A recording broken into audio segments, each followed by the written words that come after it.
Hello everyone. चलिए अपना जो अकाउंटिंग स्टैंडर्ड था AS22 उसको कंटिन्यू करते हैं। अगर वीडियो का पार्ट 1 आपने नहीं देखा है तो पार्ट 1 आपको देखना है, क्योंकि मैक्सिमम जो कंसेप्ट थे वहाँ पे मैंने एक्सप्लेन कर दिया है कि आपको कैसे समझना है डेफर्ड टैक्स एसेट बनेगा या लायबिलिटी बनेगा, किस सिचुएशन में डेफर्ड टैक्स एसेट होता क्या है, डेफर्ड टैक्स लायबिलिटी होता क्या है। वो सारी चीज़ समझोगे तभी जाके आपको वीडियो का पार्ट 2 समझ में आएगा।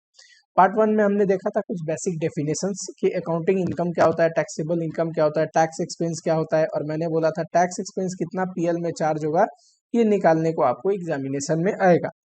फिर परमानेंट एंड टाइमिंग डिफरेंस हमने देखा था।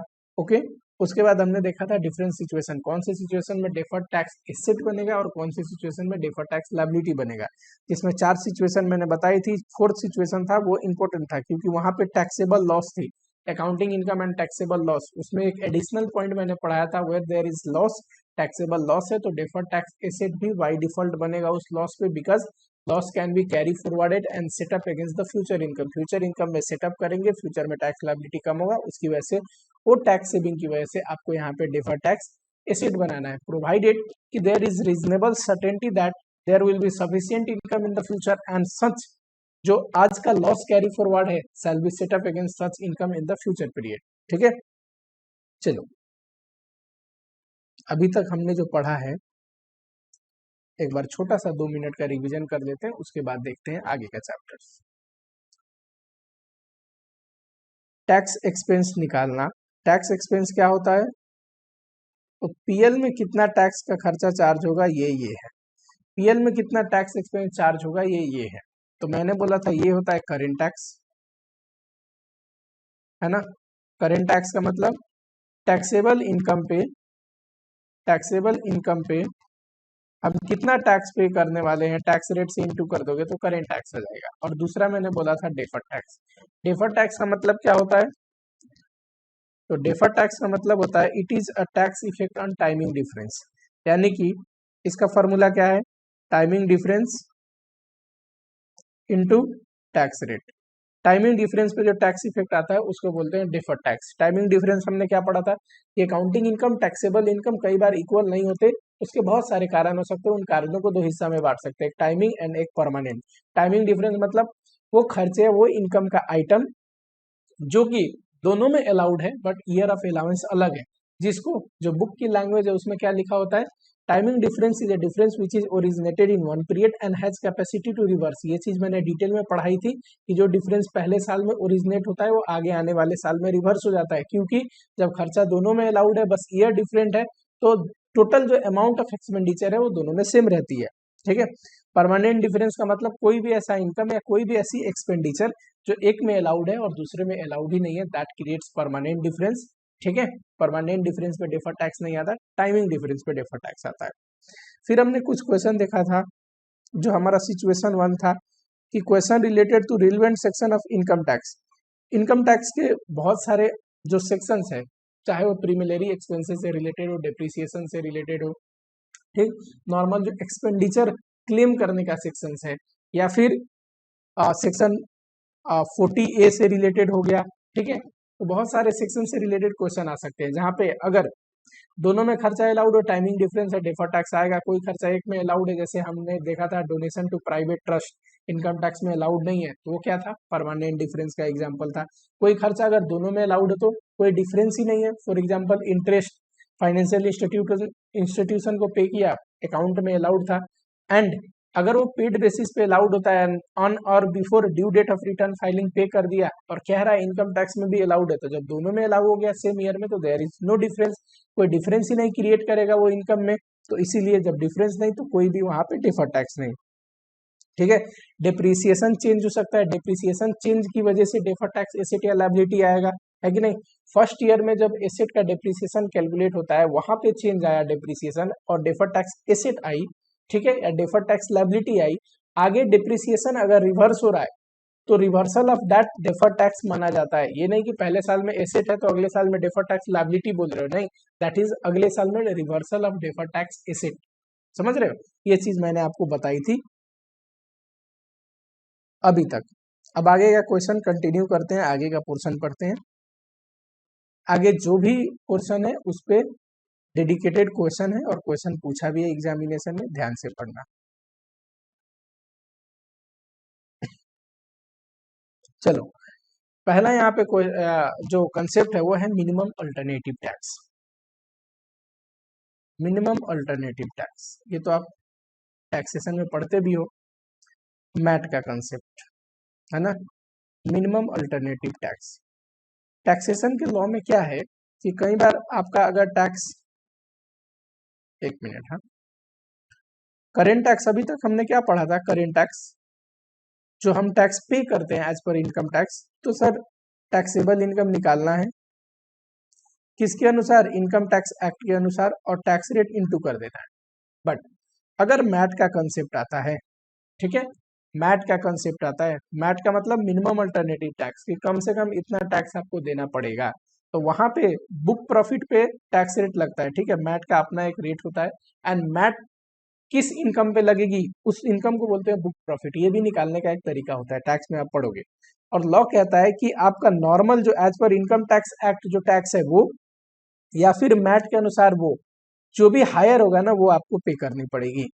फॉर एग्जाम्पल, अगर आपका नॉर्मल टैक्सेशन रूल अनुसार 8 लाख आता है, पर आप पे मैट एप्लीकेबल है और मैट के अनुसार 10 लाख टैक्स बनता है, तो आपको पता है कितना पे करना है, 10 लाख पे करना है, विच वेरी हायर। क्योंकि मिनिमम अल्टरनेटिव टैक्स ये है कि मिनिमम आपको इतना तो पे करनी ही पड़ेगी। तो अगर करेंट टैक्स कम है तो विच एवर इज हायर, यानी कि आपको मैट पे करना पड़ेगा।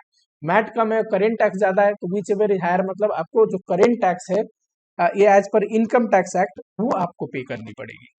समझ रहे हो, मिनिमम अल्टरनेटिव टैक्स आया ही था, कई बार लोग टैक्स बचा लेते थे टैक्स प्लानिंग करके, तो वो लोग जो टैक्स प्लानिंग करके बच जाते थे ना, उनके लिए मैट आया था कि मिनिमम तो आपको इतना पे करनी पड़ेगी। ठीक, तो अगर मैट है तो करेंट टैक्स का फॉर्मूला क्या हो जाएगा, tax as per income tax act और tax as per MAT whichever is higher. MAT के अनुसार टैक्स कैसे निकलता है, जो भी बुक प्रॉफिट होगा ना एज पर मैट जो कैलकुलेट करते हैं हम, इनटू टैक्स रेट। जो मैट का अपना टैक्स रेट है वो, ये टैक्स रेट नहीं, क्वेश्चन में दिया रहेगा मैट की जो बुक प्रॉफिट है उस पर किस रेट से टैक्स रेट लगता है।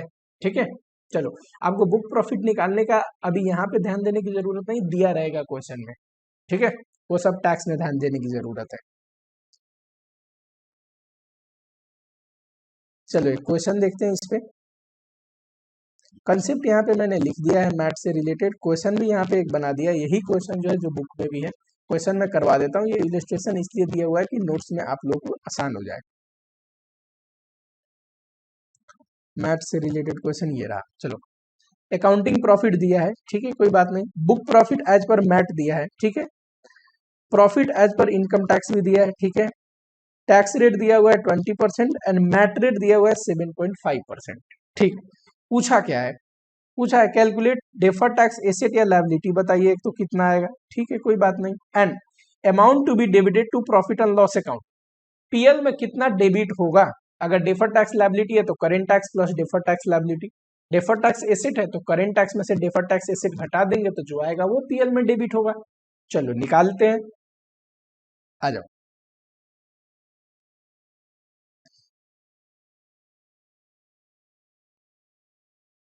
सबसे पहले आप क्या निकालो, करेंट टैक्स कितना आएगा, कैलकुलेशन ऑफ करेंट टैक्स, है ना। उसके लिए tax as per IT act, income tax act के अनुसार कितना टैक्स बनना चाहिए, तो सिंपल है, इनकम टैक्स का प्रॉफिट ये रहा और इनकम टैक्स का रेट जो taxable income into tax rate करते थे ना अभी तक, as per income tax act कितना प्रॉफिट आना चाहिए, टैक्स आना चाहिए, वही कर रहे हैं बस। 60,000 इंटू 20% ये आ जाएगा 12,000, करेक्ट। ठीक है, दूसरा मैट के अनुसार निकाले tax as per MAT minimum alternative tax, ये कैसे निकलता है, बुक प्रॉफिट, ऊपर मैंने बताया था बुक प्रॉफिट पे मैट का रेट लगा के। बुक प्रॉफिट कितना है बताओ, बुक प्रॉफिट दिया हुआ है एज पर मैट 3,50,000 और मैट का रेट है 7.5, तो आप करोगे 3,50,000 इंटू 7.5%, बताओ जरा।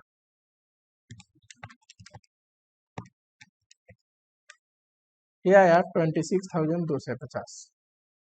बताओ, इनकम टैक्स एक्ट के अनुसार टैक्सेबल जो इनकम है उस पर इतना टैक्स बन रहा है, मैट के अनुसार इतना बन रहा है, पर पता है करेंट टैक्स क्या होता है? विच एवर इज हायर, जो आपका नॉर्मल टैक्सेशन रूल से आया टैक्स वो, या फिर मैट जो भी उससे ज्यादा होगा ना वो आपको पे करनी पड़ेगी। तो हायर क्या है? मैट वाला है, तो करेंट टैक्स यही आएगा। आप लिख लोगे current tax is equal to ₹26,50। दूसरे में देखो, डेफर टैक्स एसेट आएगा कि लायबिलिटी, बताना जरा।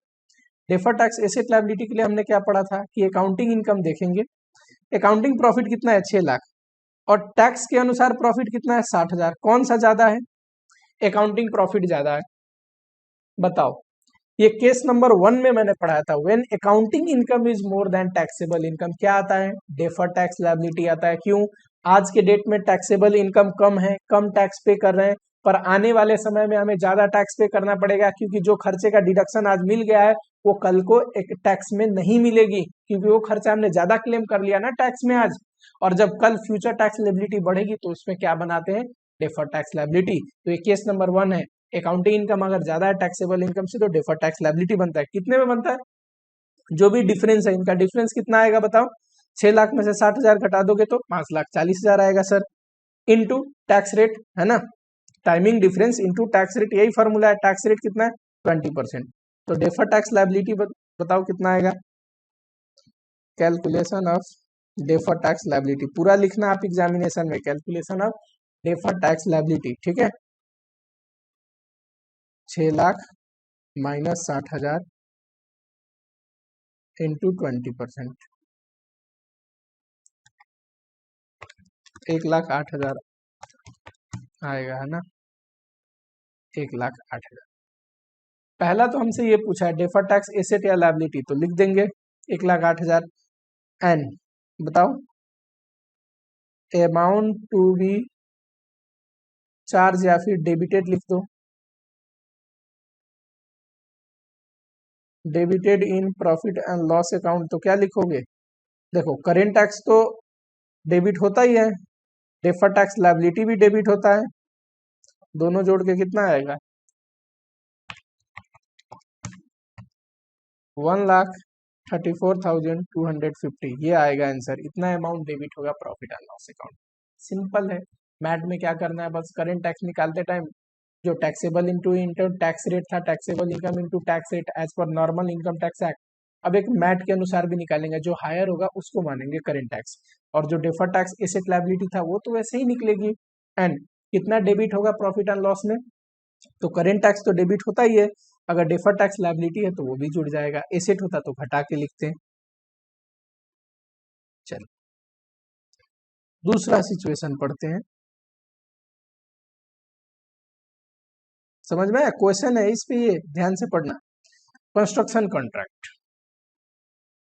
अब देखो, कंस्ट्रक्शन कॉन्ट्रैक्ट में होता क्या है ना, हाल ही में मैंने इससे पिछला लेक्चर में आपको क्या पढ़ाया था? AS7 पढ़ाया था। अब अकाउंट का जो अकाउंटिंग इनकम है वो तो शेड्यूल 3 और अकाउंटिंग स्टैंडर्ड अनुसार आता है।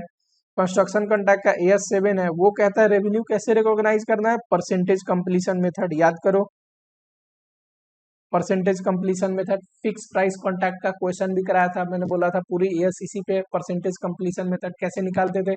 Cost till date divide by total estimated cost, याद आ रहा है कुछ?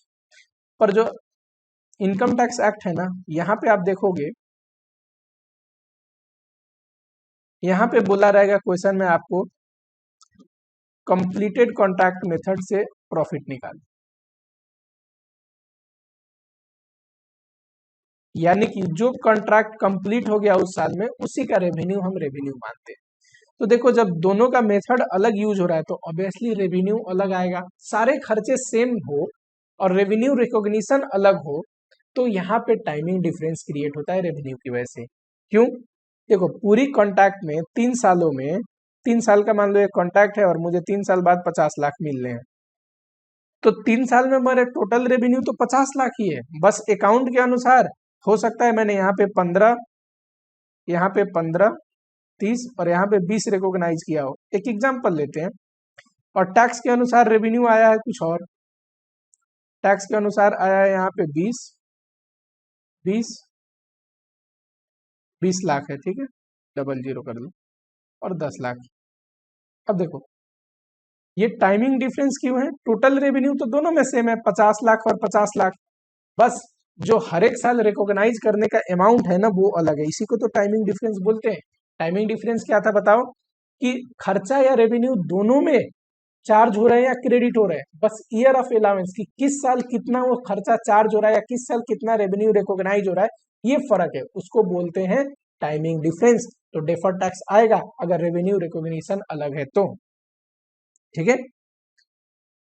चलो आ जाओ फटाफट से यहाँ पे आओ, यही मैंने लिखा है यहाँ पे आप लोगों के लिए नोट्स जो बनाया है इसमें, कि AS7 के अनुसार कंप्लीटेड कॉन्टैक्ट मेथड लगता है, परसेंटेज कंप्लीशन मेथड लगता है, एंड IT एक्ट कहता है कंप्लीटेड कॉन्टैक्ट, इस वजह से रेवेन्यू में चेंज आएगा, एंड उसकी वजह से आपको डिफर्ड टैक्स एसेट या लायबिलिटी आएगी। इस पे क्वेश्चन देखें।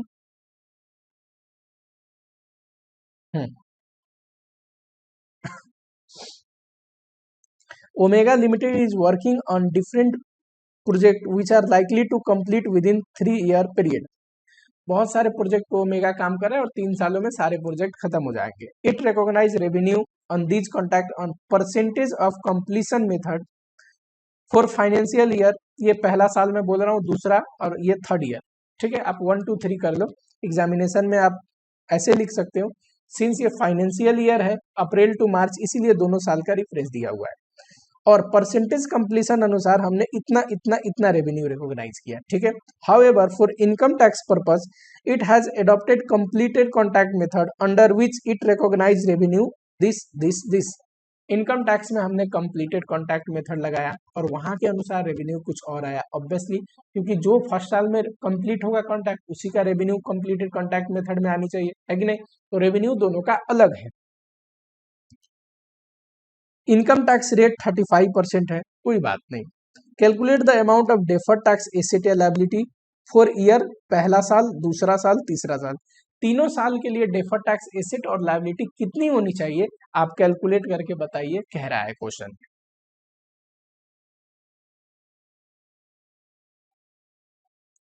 अगर हम इस क्वेश्चन की सॉल्यूशन करें, ठीक है, जब भी क्वेश्चन आए थोड़ी बहुत आपको शुरू में प्रोविजन लिखना है, ठीक है।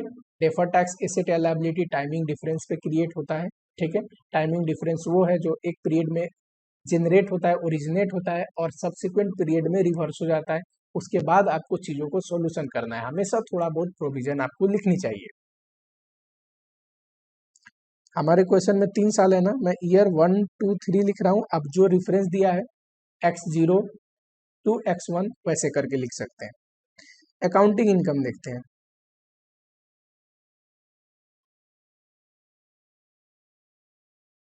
एक लाइन यहाँ पे छोड़ दो, 1 2 3 यहाँ पे।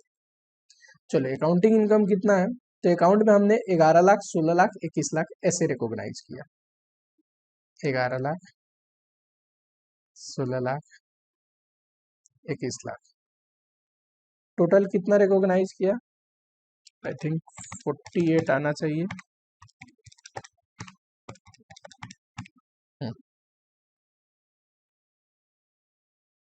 दूसरा टैक्सेबल इनकम, यानी कि इनकम टैक्स एक्ट अनुसार हमने कितना इनकम रिकॉग्नाइज किया, तो ये है 7 18 and 23, 7 lakh, 18 lakh, 23 lakh. Total revenue देखोगे तो यहाँ भी 48 लाख है, यानी कि 3 साल में हम कमा 48 ही लाख रहे हैं, बस अलग अलग साल जो अमाउंट है रेवेन्यू का वो अलग रिकॉग्नाइज किया हमने अकाउंट के अनुसार एंड टैक्स के अनुसार, तो अलग रिकॉग्नाइज किया है, इसीलिए तो टाइमिंग डिफरेंस है। यहाँ पे लिखोगे आप डिफरेंस या टाइमिंग डिफरेंस करके, चलो बताओ।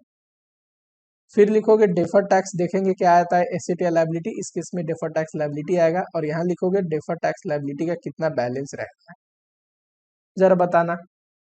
पहले साल में अकाउंटिंग इनकम ज्यादा है टैक्सेबल इनकम से, कितना ज्यादा है, 4 लाख।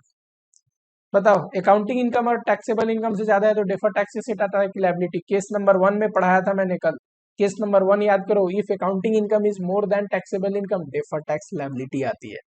4 लाख पे इंटू करोगे, क्या है टैक्स रेट, आई थिंक 35%। जरा बताओ डेफर्ड टैक्स लायबिलिटी कितना आएगा, 1,40,000। डेफर्ड टैक्स लायबिलिटी के अकाउंट में कितना बैलेंस चला जाएगा, 1,40,000। सेकेंड ईयर में देखो, सेकेंड ईयर में 2 लाख का डिफरेंस तो है, 16 लाख और 18 लाख, लेकिन टैक्सेबल इनकम ज्यादा है अब। अच्छा, ये अगर आप ध्यान दोगे तो आपको याद आ रहा होगा सर टैक्सेबल इनकम ज्यादा है, अकाउंटिंग इनकम कम, ये केस नंबर 2 हो गया। केस नंबर 2 में डेफर्ड टैक्स एसेट बनता था, पर यहाँ पे डेफर्ड टैक्स एसेट नहीं बनाएंगे, एक बार जो लायबिलिटी बन गई ये तो उसी का रिवर्सल हो रहा है ना। यहाँ पे हमने 4 लाख इनकम ज्यादा रिकॉग्नाइज किया है अकाउंट में, तो आने वाले 2 सालों में वो 4 लाख टैक्स में ज्यादा रिकॉग्नाइज करेंगे, तभी तो बैलेंस होगा इनकम। तो इसको क्या बोलते हैं, reversal of deferred tax liability. Confuse नहीं होना, डेफर्ड टैक्स एसेट नहीं बोल रहा, क्या बोलोगे, reversal of deferred tax liability. इस पे क्रिएट करोगे 70,000 आएगा। अब बताओ, पहले साल में 1,40,000 डेफर्ड टैक्स लायबिलिटी था, दूसरे साल में 70,000 रिवर्स हो गया, तो कितना बचा, सिर्फ 70,000 बचा डेफर्ड टैक्स अकाउंट में। थर्ड ईयर में भी 2 लाख रुपए आएगा और उस पे 70,000 आएगा, 70,000 रिवर्स हो जाएगा, तो डेफर्ड टैक्स लायबिलिटी नील हो जाएगा। कहने का मतलब किसी भी एक डिफरेंस की वजह से डेफर्ड टैक्स एसेट या लायबिलिटी जब क्रिएट होता है ना, आगे रिवर्स हो के जब वो डिफरेंस रिवर्स हो जाता है पूरा, तो उसकी बैलेंस भी नील हो जाती है कि नहीं। चलो अगला कंसेप्ट देखते हैं।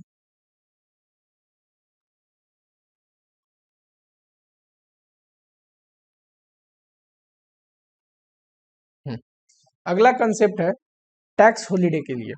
80 IA IB 10A and section 10B tax holiday का बात करता है। इसको इरेज कर रहा हूँ, कई बार वीडियो में अगर आप लोग पीछे हो जाना लिखने में, वीडियो को पॉज कर लिया करो, इसमें कोई टेंशन वाली बात नहीं। अगला कंसेप्ट है अपना टैक्स हॉलिडे। देखो टैक्स हॉलिडे एक ऐसा कंसेप्ट है ना जो गवर्नमेंट बैकवर्ड सेक्टर में इंडस्ट्रियलाइजेशन को प्रमोट करने के लिए लेके आई है। अगर गवर्नमेंट चाहे कि किसी सेक्टर में हमें इंडस्ट्रियलाइजेशन को प्रमोट करना है, तो क्या बोलेगी कि आप इंडस्ट्री लगाओ, हम आपसे 5 साल तक या 10 साल तक टैक्स नहीं लेंगे। टैक्स फ्री जोन आपको घोषित करते हैं, अगर आप उस एरिया में इंडस्ट्री लगाते हैं जिसको हम नोटिफाई करते हैं, तो आपको टैक्स हॉलिडे देंगे। यानी कि जितने साल नोटिफाइड होता है, जनरली 5 ईयर 10 ईयर अगर नोटिफाइड है, तो 10 साल तक आपको टैक्स नहीं देना, कमाना है पर उस पर टैक्स नहीं लगेगा। ठीक, अब देखो डेफर्ड टैक्स एसेट या लायबिलिटी के कंसेप्ट के लिए टाइमिंग डिफरेंस पे टैक्स रेट इंटू करते हैं, है कि नहीं। अब जब टैक्स ही नहीं है तो टैक्स हॉलिडे के पीरियड में उस डिफरेंस से कोई फर्क नहीं पड़ने वाला है, उस डिफरेंस पे कोई भी टैक्स डेफर्ड टैक्स एसेट या लायबिलिटी नहीं आएगा, क्योंकि टैक्स तो लगी नहीं रही है ऑर्गेनाइजेशन पे। ठीक है, तो टैक्स हॉलिडे में क्या होता है, अगर कोई डिफरेंस ओरिजिनेट हुआ, कंसेप्ट लिखा हुआ है, चलो इसे पढ़ा देता हूँ। अगर कोई डिफरेंस ओरिजिनेट हुआ और टैक्स हॉलिडे के दौरान ही रिवर्स हो गया, तो उस पर कोई डेफर्ड टैक्स नहीं लगाएंगे। क्यों, क्योंकि टैक्स हॉलिडे के पीरियड में तो टैक्स लग ही नहीं रहा था कंपनी पे। पर टैक्स हॉलिडे जैसे खत्म होगा, मान लो 10 साल के लिए आपको दिया गया और 10 साल बाद जैसे ही आप पे टैक्स लगना शुरू हुआ, तो जितना भी ऐसा डिफरेंस, टाइमिंग डिफरेंस क्रिएट हो रखा है और अभी रिवर्स नहीं हुआ है, उस सब पे आपको क्या बनानी पड़ेगी, डेफर्ड टैक्स बनानी पड़ेगी। तो वही लिखा है यहाँ पे, originated during tax holiday and reverse after tax holiday, यानी कि टैक्स हॉलिडे के बाद अगर वो रिवर्स हो रहा है, यानी कि टैक्स हॉलिडे खत्म हो गया, उसके बावजूद टाइमिंग डिफरेंस कुछ है बचा हुआ, तो उनपे आपको क्या बनाना पड़ेगा, डेफर्ड टैक्स। छोटा सा एग्जांपल देख लो, मान लो 10 ईयर्स के लिए आपको टैक्स हॉलिडे मिला, यानी कि 10 साल आपको टैक्स नहीं पे करने, करेक्ट। पहले साल में टाइमिंग डिफरेंस था 200 लाख, दूसरे साल में टाइमिंग डिफरेंस था 400 लाख। ठीक है, अब ये टैक्स हॉलिडे के दौरान 10 सालों में हमें डेफर्ड टैक्स क्रिएट नहीं करना, मैंने यही बोला है आपको। हाँ, थर्ड ईयर से ये रिवर्स होना शुरू हुआ, और रिवर्स कितना हुआ, अब देखो 2 साल बीत गए, ईयर 1 ईयर 2, तो इधर 8 साल होंगे। कह रहा है हर एक साल 10 लाख रिवर्स होता है, तो 10 लाख इंटू 8 करोगे 80 लाख रिवर्स हो गया। मैंने क्या बढ़ाया, कि टैक्स हॉलीडे में क्रिएट हुआ और टैक्स हॉलीडे में ही रिवर्स हो गया तो उस पर डेफर टैक्स नहीं बनाना, पर टैक्स हॉलीडे में क्रिएट हुआ और उसके बाद जो रिवर्स होगा आफ्टर टैक्स हॉलीडे उस पर डेफर टैक्स बनाना है, यही पढ़ाया। अब ध्यान दो, टैक्स हॉलीडे में ये दो डिफरेंस क्रिएट हुए, एक 2 से, दूसरा 4 से, टोटल में कितना है 6 से है टाइमिंग डिफरेंस, लेकिन 80 रिवर्स भी तो हो गए ड्यूरिंग टैक्स हॉलीडे, तो वो घटा दो। अब देखो घटाओगे किस में से, आप बोलोगे कि टोटल 6 से में से 80 घटा देते हैं, ये आएगा 5 से 20, 5 से 20 ऐसा है जो टाइमिंग डिफरेंस रिवर्स नहीं हुआ है टैक्स हॉलीडे के दौरान, तो उस पर हम बनाएंगे। लेकिन लॉ कहता है कि आपको घटाना है फीफो मेथड के बेसिस पे। फीफो मेथड मतलब मानेंगे कि ये जो टैक्स टाइमिंग डिफरेंस पहले जनरेट हुआ है ना उसका रिवर्सल हो रहा है, यानी कि आप 80 इसमें से घटाओगे तो कितना आएगा, ये आएगा 1 से 20 और ये 4 से तो है ही, इन पे आप निकालोगे क्या डेफर टैक्स। यानी कि अभी तक हमने क्या पढ़ा कि अगर टैक्स हॉलीडे के दौरान जितने भी टाइमिंग डिफरेंस क्रिएटेड है उस पर डेफर टैक्स बनेगी, लेकिन जो टैक्स हॉलीडे के दौरान रिवर्स हो गया उतना घटाने के बाद घटाएंगे किस में से, फीफो मेथड में। पहले जो टाइमिंग डिफरेंस क्रिएट है पहले उससे घटाएंगे, कुछ उसके बावजूद रिवर्सल रह रहा है तो दूसरे से घटाएंगे। ठीक है, चलो इस पे क्वेश्चन है, देखते हैं।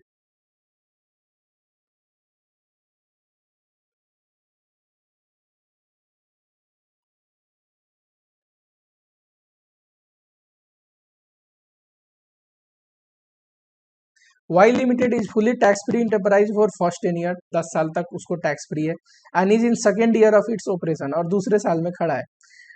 डेप्रिसिएशन टाइमिंग डिफरेंस, डेप्रिसिएशन की वजह से जो टाइमिंग डिफरेंस है resulting in tax holiday 1 year and 2 year is this much. पहले साल का और दूसरे साल का टाइमिंग डिफरेंस दिया हुआ है, पहले साल में 2 से है, दूसरे साल में 4 से है। ठीक है, from third year it is expected that timing difference would be reverse 10 lakh etch, तीसरे साल से रिवर्स होना शुरू होगा। अब 10 साल के फेज में जितना रिवर्स हो जाएगा उतना हटाने के बाद बचे हुए पे बनाना है। देखो टोटल हमारे पास टाइमिंग डिफरेंस इतना है, तीसरे साल से रिवर्स होगा तो 8 साल अभी बचे हैं ना, 8 इंटू 10 लाख कितना 80 रिवर्स हो गया। किससे घटाओगे 80, पहले वाले से घटाओगे, पहले वाले से घट जाएगा टोटल 80, तो ये 1 20 बचेगा, मानेंगे पहले वाले का टाइमिंग डिफरेंस रिवर्स हुआ है, और ये 4 से बचेगा, इन दोनों पे निकालोगे आप टाइमिंग डिफरेंस। ठीक है, और 40% रेट है ना तो 40% कर दो, 40% कर दो, बस आ जाएगा। पहले तो प्रोविजन लिखोगे उसके बाद निकालोगे, सिंपल सा है, मेरे पढ़ाने लायक इसमें कुछ भी नहीं है, यहाँ पे सॉल्यूशन किया हुआ है, 2 से 16 आंसर आएगा।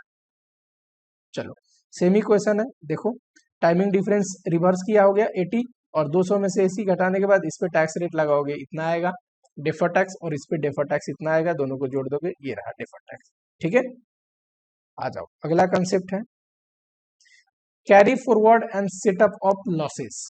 Carry forward and setup of losses में हमने कल एक कंडीशन पढ़ा था, फोर्थ केस बताओ जो कल मैंने पढ़ाया था आपको, ये चीज मैंने पढ़ा दिया है, बस क्वेश्चन कराना है। कैरी फॉरवर्ड एंड सेटअप में मैंने एक केस 4 पढ़ाया था आपको कि अगर अकाउंटिंग इनकम दिया हो एंड टैक्सेबल लॉस दिया हो, लॉस होगा तभी तो कैरी फॉरवर्ड एंड सेटअप होगा। तो क्या करेंगे, तो मैंने बताया था कि एक तो करेंट टैक्स हम निकालते हैं, वो लॉस के केस में नहीं लाता है। दूसरा याद करो फटाफट, देखो इनकम ज्यादा है अकाउंट का और ये कम है, तो क्या, जब टैक्सेबल अकाउंटिंग इनकम ज्यादा और टैक्सेबल इनकम कम हो, यहाँ तो लॉस का केस है ना, तो कम ही है, तो उस केस में डेफर टैक्स एक तो लायबिलिटी बनाएंगे डिफरेंस पे, difference into tax rate, correct. Third जो मैंने बताया था कि बहुत इंपॉर्टेंट है, आपको बाय डिफॉल्ट याद रखना है, मार्क भी किया था स्टार, याद करो फटाफट, कि जब भी लॉस है ना तो बाय डिफॉल्ट उस पर डेफर टैक्स एसेट बनेगा। क्यों, लॉस है तो कैरी फॉरवर्ड एंड सेटअप की बेनिफिट मिलेगी एंड फ्यूचर टैक्स लायबिलिटी कम होगा, इसीलिए लॉस पे जो टैक्सेबल लॉस है उस पर टैक्स रेट लगाओगे तो इतना आपको डेफर टैक्स बनाना ही बनाना है, इसी पे क्वेश्चन है। चलो आओ देखो, अच्छा यही चीज यहाँ पे प्रोविजन में लिख दिया, अगर टैक्सेबल लॉस है डेफर टैक्स आपको बनाना है, provided there is reasonably certainty, जब भी डेफर टैक्स एसेट बनता है तो रीजनेबल सर्टेनिटी होना जरूरी है कि वो डेफर टैक्स एसेट क्रिएट होगा फ्यूचर में। ठीक है, फ्यूचर में टाइमिंग डिफरेंस सेटअप होगी, फ्यूचर में अगर हम लॉस के लिए बना रहे हैं तो ये जरूरी है कि फ्यूचर में वो लॉस सेटअप हो सफिशियंट फ्यूचर इनकम से, तभी तो आज बनाने का फायदा है डेफर टैक्स। जब इनकम ही नहीं होगा तो डेफर टैक्स एसेट किस बात की। तो यही लिखा है कि loss will be set up against future income, ये रीजनेबल सर्टेनिटी होनी चाहिए।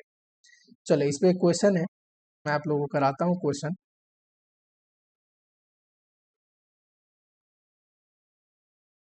बस वो 3 स्टेप याद रखना, current tax, defer tax liability and third case क्या है, डेफर टैक्स एसेट। इतना याद रखोगे काम बन जाएगी। PQR limited accounting year and on 31 मार्च, ठीक है, मार्च में एंड होता है। The company made a loss of this month lakh for first year, जो हमारे लिए पहला साल दिया उसको मैं फर्स्ट ईयर बोल रहा हूँ, इतना लॉस किया।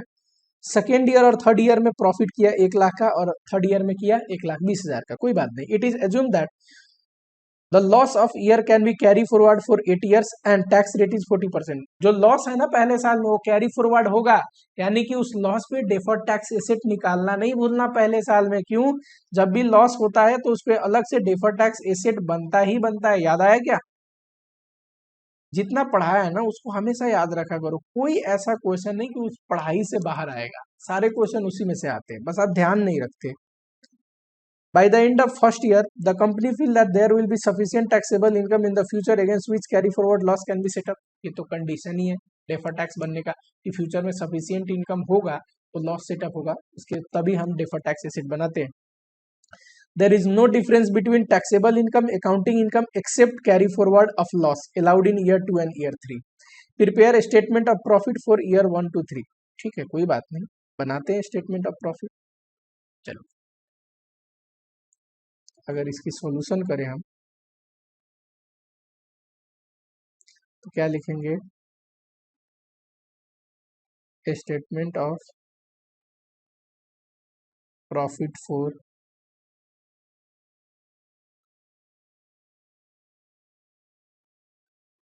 ठीक है,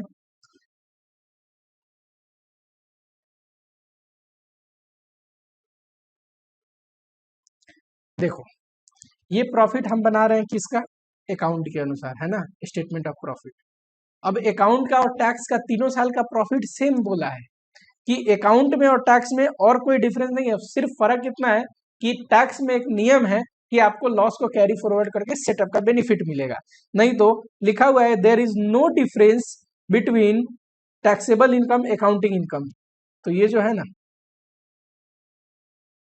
ये प्रॉफिट बिफोर अगर मैं टैक्स लिखूं तो यहाँ पे जो दिया हुआ है 2 लाख का, 1 लाख प्रॉफिट यहाँ, 1,20,000 प्रॉफिट यहाँ, इसमें से क्या घटाओगे तो प्रॉफिट आफ्टर टैक्स आ जाएगा, टैक्स एक्सपेंस। चलो ये पहला साल है, ठीक है। बताओ टैक्स एक्सपेंस में एक तो हमारा करेंट टैक्स होता है, दूसरा लॉस के केस में बताओ, लॉस के केस में मैंने क्या बताया, करेंट टैक्स नील आएगा, क्यों, लॉस है तो लॉस पे थोड़ी ना आपको टैक्स पे करना है, तो टैक्स तो नील आया। दूसरा डेफर टैक्स लायबिलिटी बनानी होती है डिफरेंस पे, पर डिफरेंस तो है नहीं accounting income and taxable income में, क्वेश्चन खुद बोल रहा है कि accounting income taxable income same है, यानी कि अकाउंट में भी 2 लाख लॉस है, टैक्स में भी 2 लाख लॉस है, तो 2 लाख लॉस है, तो दोनों का डिफरेंस क्या आएगा, जीरो, तो डेफर टैक्स लायबिलिटी तो नहीं बनेगी। थर्ड में क्या बनाना है, डेफर टैक्स एसेट, किस पे बनाना है, टैक्सेबल लॉस पे टैक्स रेट से इंटू करके। टैक्सेबल लॉस कितना है, 2 लाख, तो डेफर टैक्स एसेट कितना बनेगा, 2 लाख पे, टैक्स रेट कितना है हमारे क्वेश्चन में बताओ, टैक्स रेट है 40%, 40%, 80,000। फिगर पॉजिटिव लिखना, क्यों, ये लॉस है और ये एसेट है, एसेट क्या होता है, पीएल में क्रेडिट का काम करेगा, इसीलिए आपको पॉजिटिव लिखना है, ठीक है। सेकेंड ईयर में आओ, सेकेंड ईयर में करेंट टैक्स कितना आएगा बताना जरा, ये लॉस कैरी फॉरवर्ड होगा तो दूसरे साल में 1 लाख का आपके पास प्रॉफिट है और पहले साल से 2 लाख का लॉस कैरी फॉरवर्ड आके आया है, तो टोटल लॉस क्या हो जाएगा, लॉस सेटअप हो जाएगा, और जब सेटअप होगा तो कोई प्रॉफिट बचेगी नहीं, तो करेंट टैक्स नहीं पे करना, ठीक। कितना लॉस सेटअप होगा, 1 लाख, 2 लाख का लॉस है, 1 लाख का प्रॉफिट है, 1 लाख का लॉस सेटअप। जैसे लॉस सेटअप हुआ 1 लाख का, उस 1 लाख पे क्या बनेगी, डेफर टैक्स एसेट का रिवर्सल 40,000। रिवर्सल क्यों, पहले साल में जो डेफर टैक्स एसेट बना इस लॉस पे, जैसे जैसे सेटअप होगा वैसे वैसे डेफर टैक्स एसेट रिवर्स हो जाएगा। और दूसरे साल में भी, थर्ड ईयर में आओ, थर्ड ईयर में बताओ 1,20,000 का प्रॉफिट है, 2 लाख जो लॉस था पहले सेकेंड ईयर में वो 1 लाख सेटअप हो गया, 1 लाख लॉस और कैरी फॉरवर्ड हुआ होगा। थर्ड ईयर में क्या होगा, वो भी 1 लाख सेटअप हो जाएगा, तो सिर्फ 20,000 इनकम बचेगी। 20,000 पे अगर 40% टैक्स पे करोगे तो 8,000 आएगा, करेक्ट। तो करेंट टैक्स तो 8,000 आया। दूसरा, यहाँ पे 1 लाख जो सेटअप हुआ है, 1 लाख पे अगर 40% करोगे तो डेफर टैक्स क्या आएगा, डेफर टैक्स एसेट का रिवर्सल आएगा। ठीक है, जरा बताओ, ये तो 60,000 आएगा, ये करंट टैक्स माइनस में लिख दो, ये 1,20,000 आएगा, ये कितना आएगा 1,20,000 माइनस 48, 72,000 आएगा। ठीक है, ये रहा आपका स्टेटमेंट ऑफ प्रॉफिट। सबसे पहले आप क्या लिखोगे, प्रोविजन लिखोगे। कौन सा प्रोविजन, जो मैंने बताया, in case of taxable loss defer tax asset create होगा, क्योंकि वो लॉस कैरी फॉरवर्ड करके सेटअप कर किया जा सकता है फ्यूचर पीरियड में। बिना प्रोविजन लिखे अगर आप सॉल्यूशन सिर्फ करते हैं तो मान के ही चलो 5 नंबर में से आपको 4 नंबर मिलने वाले हैं, 3 नंबर मिलने वाले हैं। बिकॉज एग्जामिनर कभी भी आपका मैथमेटिक्स नहीं टेस्ट कर रहा होता है कि आप मैथ कितना बढ़िया बना रहे हैं। आप एक प्रोफेशनल एग्जामिनेशन दे रहे हो, एंड प्रोफेशनल एग्जामिनेशन में जो स्टैंडर्ड है आंसर का वो कम्प्लीटली थोड़ा अच्छा होना चाहिए, सिर्फ सॉल्यूशन नहीं, सॉल्यूशन किस बेसिस पे ये भी लिखना जरूरी है। तो आपको प्रोविजन तो लिखना ही लिखना है। जिस भी टॉपिक से क्वेश्चन आया पहले प्रोविजन एज पर AS22 ये प्रोविजन है, उसके बाद करना है सॉल्यूशन। चलो,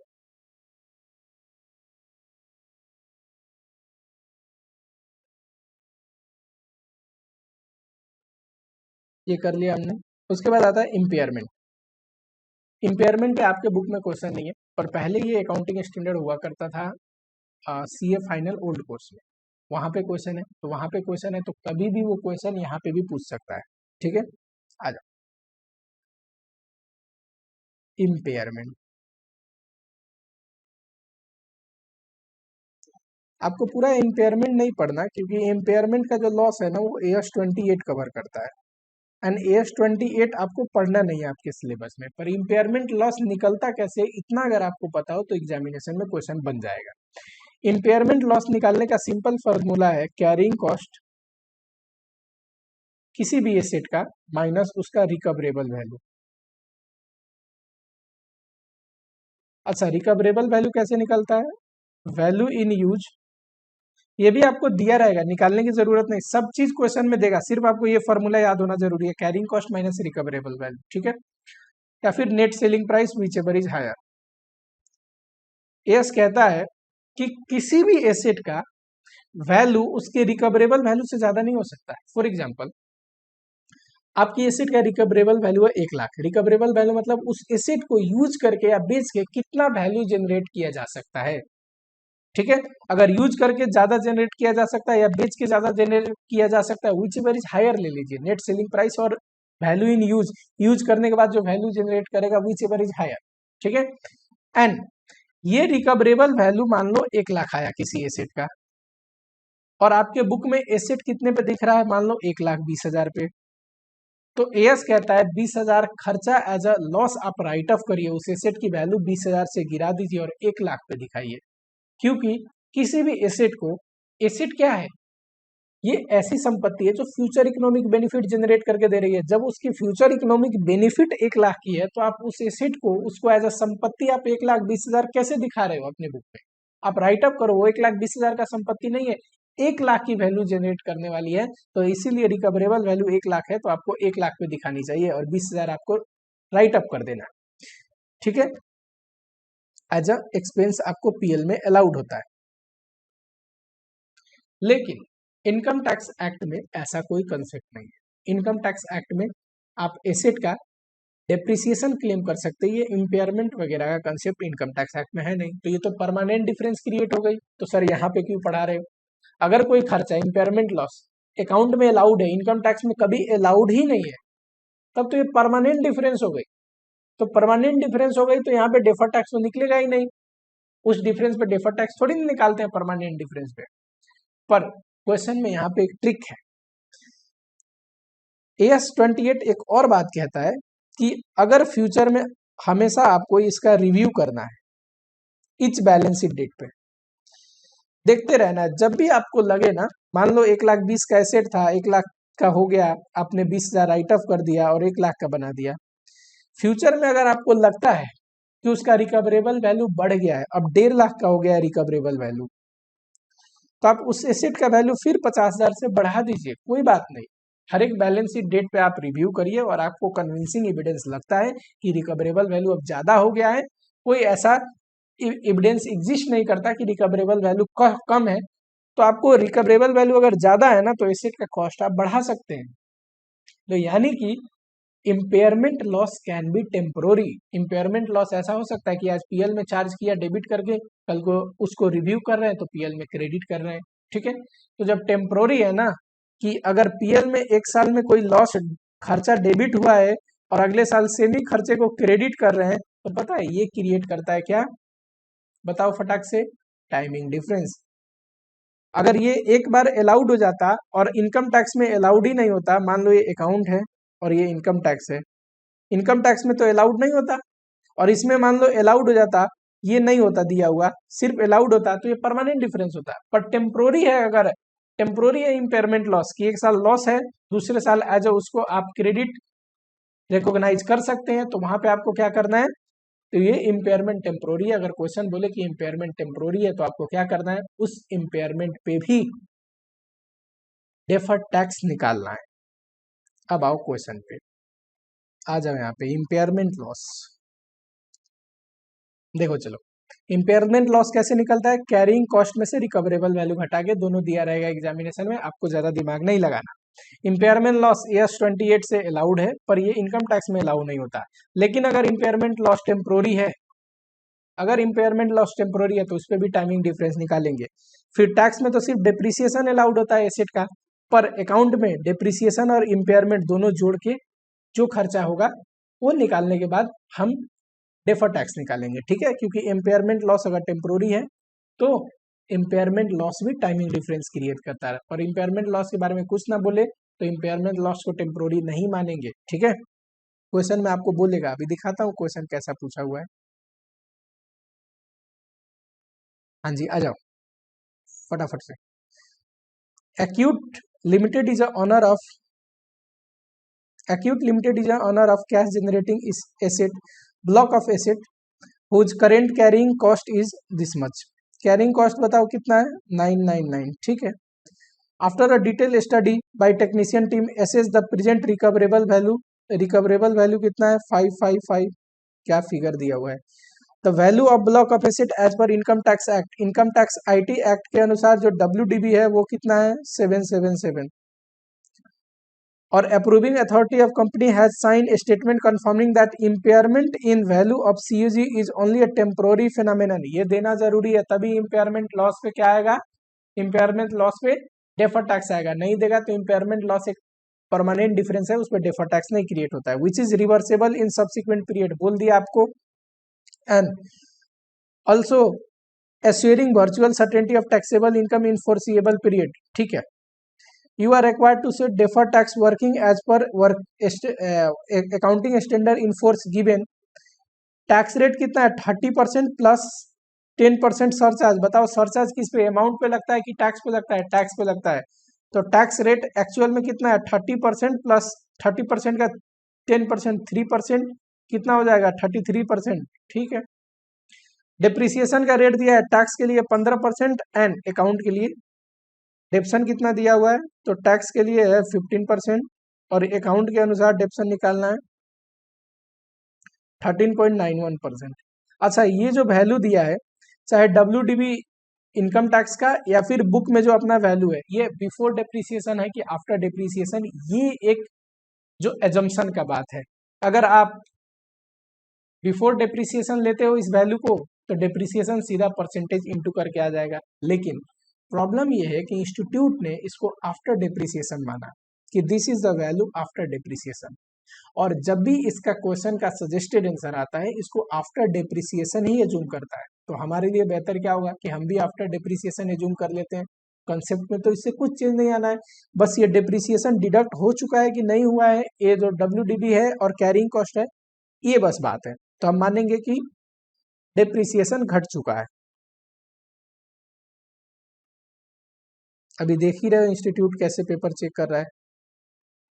अब इंस्टीट्यूट जब पेपर ऐसे चेक कर रहा है तो छोटे मोटे एजम्पशन जो हम टैली कर सकते हैं इंस्टीट्यूट से और वहां पे वो गलत नहीं है, उसका भी एजम्पशन लिया जा सकता है। तो आपको कोशिश करना चाहिए कि इंस्टीट्यूट का ही एजम्पशन ले ले, है ना।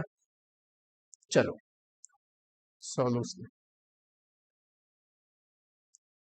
सबसे पहले आप लिखोगे expense as per accounting. Accounting के अनुसार कितना खर्चा होना चाहिए, तो डिप्रिसिएशन एक खर्चा होना चाहिए। चलो कैरिंग कॉस्ट कितना है अपना अकाउंट के बुक में 999। आफ्टर डिप्रिसिएशन मानेंगे कि बिफोर डिप्रिसिएशन, अगर ये बिफोर डिप्रिसिएशन है तो परसेंटेज सीधा इंटू हो जाएगा, पर बुक में बोला है आफ्टर डिप्रिसिएशन, तो कितना है 100 में से 13.91% घटा दो इंटू 13.91% कर दो, बताओ जरा।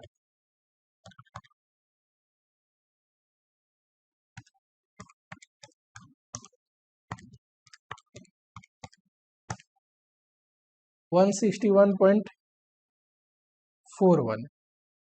दूसरा इम्पेयरमेंट,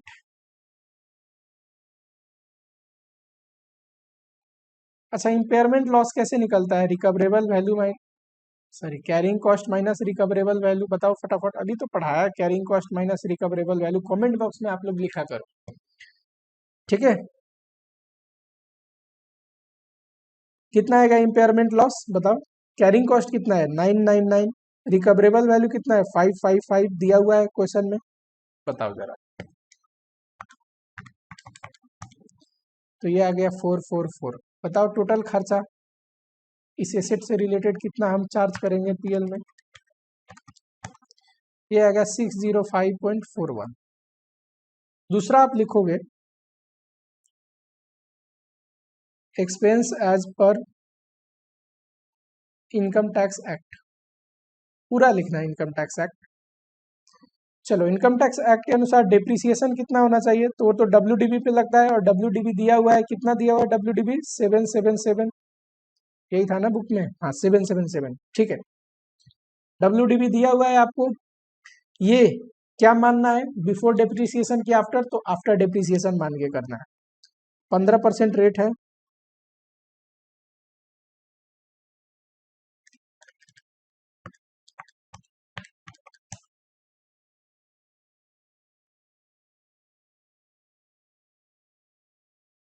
पंद्रह परसेंट ही रेट है ना। चलो इम्पेयरमेंट,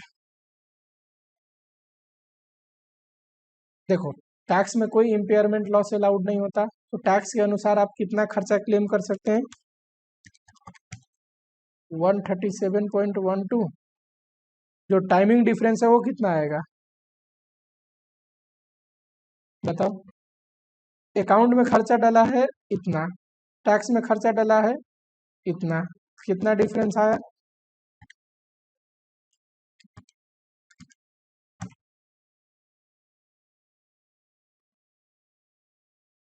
और ये डेफर टैक्स कितना आएगा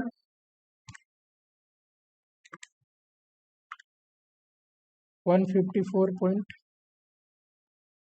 कर लो 468.29 इंटू 33% है ना टैक्स रेट, ये आ गया 154.54, ये आया आंसर, ठीक है।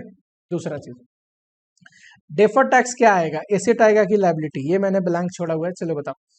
टैक्स में अकाउंट में खर्चा ज्यादा डला है और टैक्स में कम, अकाउंट में खर्चा ज्यादा डला है यानी कि अकाउंट का प्रॉफिट कम दिखेगा और टैक्स का प्रॉफिट ज्यादा, जब टैक्स का प्रॉफिट ज्यादा दिखेगा तो बताओ ये केस नंबर 2 है, केस नंबर 2 में हमने क्या पढ़ाया था, डेफर टैक्स एसेट बनेगा, तो क्या लिखोगे डेफर टैक्स एसेट, ठीक है। चलो और ये चीज एजम्पशन आपको लिख देना है नोट्स में, ये एजम्पशन आपको लिखना है, क्या एजम्पशन लिखोगे कि it is assume that carrying cost and WDV is after depreciation. चलो फटाफट से चलो, क्वेश्चन अपना खत्म हुआ, अगला कॉन्सेप्ट पे आते हैं।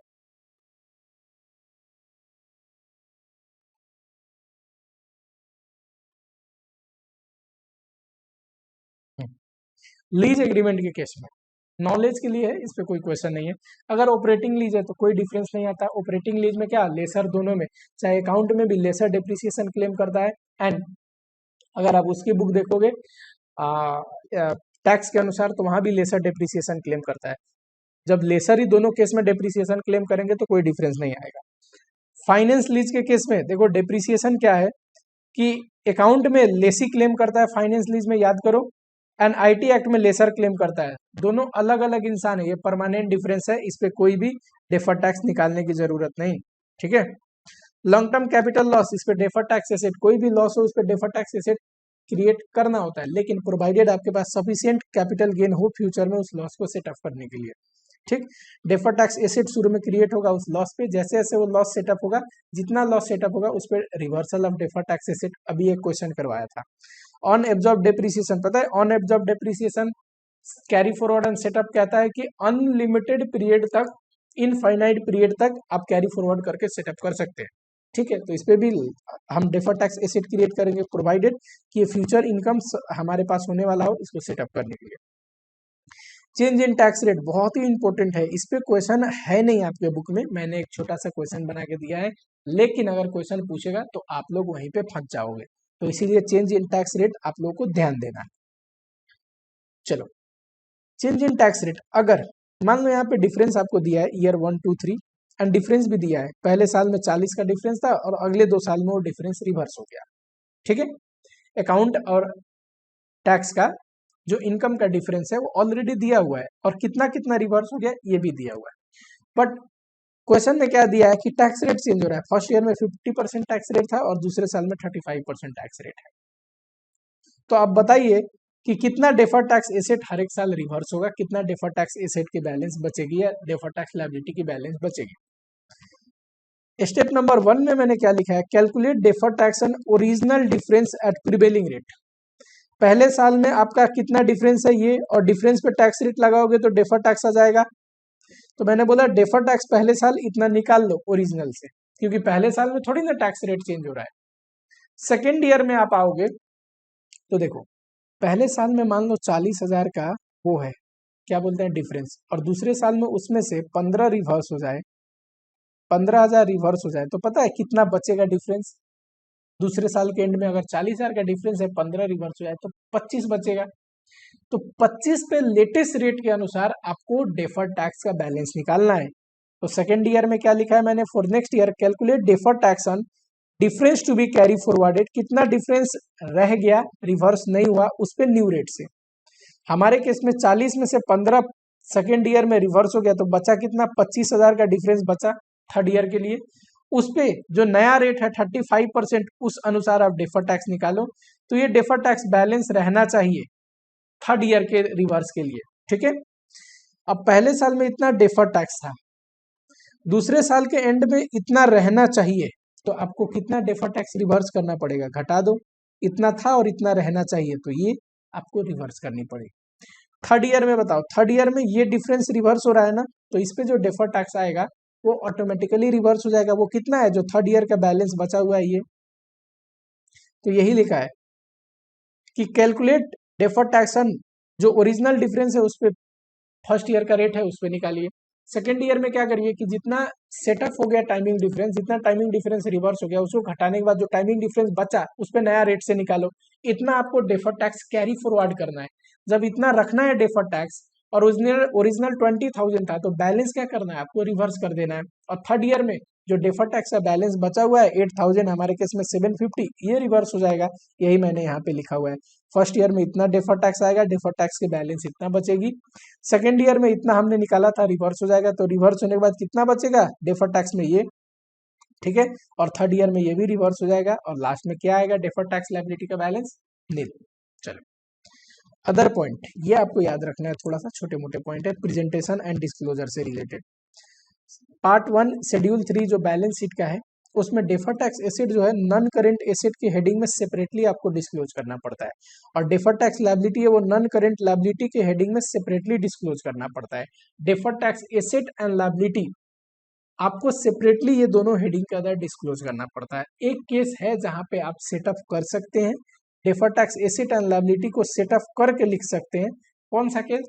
अगर आपके पास राइट है, लीगल इन्फोर्सेबल राइट है कि आप सेटअप कर सकते हैं, और दूसरा जो डेफर्ड टैक्स एसेट या डेफर्ड टैक्स लायबिलिटी है ना, वो जिस इनकम पे है उसकी रेगुलेटिंग अथॉरिटी सेम है। फॉर एग्जांपल मान लो एक ही डिपार्टमेंट का डेफर्ड टैक्स एसेट भी है, उसी इनकम टैक्स डिपार्टमेंट का डेफर्ड टैक्स लायबिलिटी भी है, तो उसको सेटअप किया जा सकता है। ठीक है, तो रेगुलेटिंग अथॉरिटी अगर सेम है और सेम ही का इनकम पे डेफर्ड टैक्स एसेट लायबिलिटी है तो एक नंबर ये।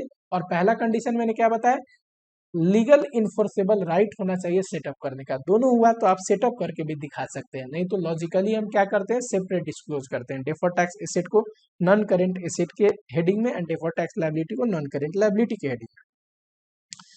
आज का जो लास्ट टॉपिक है वो ये रहा, deferred tax asset reassessment of unrecognised deferred tax asset. पता है आपको, मैंने एक चीज आपको पढ़ाई थी कि किसी भी लॉस पे ना हम क्या बनाते हैं, deferred tax asset by default बनाते बनाते ये सोच के कि वो डेफर्ड टैक्स वो जो लॉस है आगे सेटअप होगा किसी फ्यूचर इनकम के साथ। कई बार हम डेफर्ड टैक्स एसेट नहीं बनाते, हमारे पास रीजनेबल सर्टेनिटी नहीं होती तो डेफर्ड टैक्स एसेट नहीं बनाते, क्योंकि कंडीशन मैंने क्या पढ़ा था कि there should be reasonable certainty that future में इनकम सफिशियंट होगी जिससे ये डेफर्ड टैक्स एसेट बन पाए। तो अगर कभी अनरिकॉग्नाइज किया और डेफर्ड टैक्स एसेट और बाद में आपको लगता है कि फ्यूचर में सफिशियंट इनकम होगी, हमें डेफर्ड टैक्स एसेट आज बनानी चाहिए, तो रिकॉग्नाइज कर लेंगे if reasonable certainty that future taxable income will be available. उस लॉस को सेटअप करने के लिए इनकम अवेलेबल होगा तो हम बना लेंगे। दूसरा, review of previously recognise deferred tax asset. मान लो कोई लॉस है, उस पर डेफर्ड टैक्स एसेट हमने बना लिया, ठीक, ये सोच के कि फ्यूचर में इनकम होने वाली है इस लॉस को सेटअप करने के लिए, और किसी भी स्टेज पे अगर आपको लगता है कि फ्यूचर में सफिशियंट इनकम नहीं होगी, ऐसा रीजनेबल सर्टेनिटी दिखती है, तो आप क्या करोगे, इसको राइट ऑफ कर दोगे डेफर्ड टैक्स एसेट को। यही लिखा है, राउट डाउन कर दोगे, no longer reasonable certainty about future taxable income. ठीक है, मोटा मोटी क्या हुआ कि अगर डेफर्ड टैक्स एसेट बनना था, आपने बनाया नहीं, कि फ्यूचर में इनकम नहीं होगी तो सेटअप कैसे करेंगे, और किसी भी स्टेज पे आपको लगता है कि फ्यूचर में अब इनकम होने वाली है जिससे हम इस लॉस को सेटअप कर लेंगे, तो आप डेफर्ड टैक्स एसेट बनाइए। सिमिलरली कोई लॉस है, डेफर्ड टैक्स एसेट उस पर आपने बना लिया है, ये सोच के कि फ्यूचर में इनकम होने वाली है जिससे ये लॉस सेटअप होगा। बाद में अगर आपको लगता है कि फ्यूचर में इनकम नहीं होने वाली है, ये लॉस नहीं सेटअप होने वाला है, ऐसा अगर आपको रीजनेबल सर्टेनिटी लगती है, तो जो डेफर्ड टैक्स एसेट बना लिया है उसको राइट ऑफ कर दो। ठीक है, यही चीज लिखा हुआ है यहाँ पे। चलो, AS22 खत्म हुआ। जितने भी क्वेश्चन मैंने कराए सारे बुक के क्वेश्चन थे, आए हुए क्वेश्चन थे, याद करो यही वो टॉपिक है। कंस्ट्रक्शन कॉन्ट्रैक्ट पढ़ा हमने, tax holiday, impairment, lease accounting के बारे में पता है, और लॉन्ग टर्म कैपिटल गेन और अनऑब्जर्व पे डेफर्ड टैक्स एसेट बनाते हैं प्रोवाइडेड रीजनेबल सर्टेनिटी हो कि आगे ये लॉस सेटअप होने वाले हैं। एंड टैक्स रेट अगर चेंज हो रहा है तो क्या करते हैं, टैक्स रेट चेंज होता है तो फर्स्ट ईयर में तो जो भी प्रिवेलिंग रेट है उसमें निकालते हैं। सेकेंड ईयर में क्या करते हैं कि जितना बैलेंस रिवर्स नहीं हुआ, यानी कि थर्ड ईयर में कैरी फॉरवर्ड होगा, उस पर नए रेट से निकालते हैं, उतना डेफर्ड टैक्स लायबिलिटी की बैलेंस रहनी चाहिए। तो जो ओरिजिनल बैलेंस है और जितना सेकंड ईयर के एंड में रहनी चाहिए, उसको डिफरेंस को क्या करेंगे, रिवर्स कर देंगे सेकंड ईयर में। ठीक है, ये मैंने पढ़ा है। प्रेजेंटेशन एंड डिस्क्लोजर भी पढ़ा दिया। चलो, अगला जो वीडियो है अगले नए टॉपिक पे पढ़ने वाले हैं। कोई भी टॉपिक का अगर आप लोगों को वीडियो चाहिए, अगर आप लोगों को लगता है कि सर ये टॉपिक मुझे पहले कवर करा दो, आप लोग कमेंट बॉक्स में जरूर लिखना। ठीक है, चैनल को सब्सक्राइब कर लो। मिलते हैं आप लोगों से अगले वीडियो में।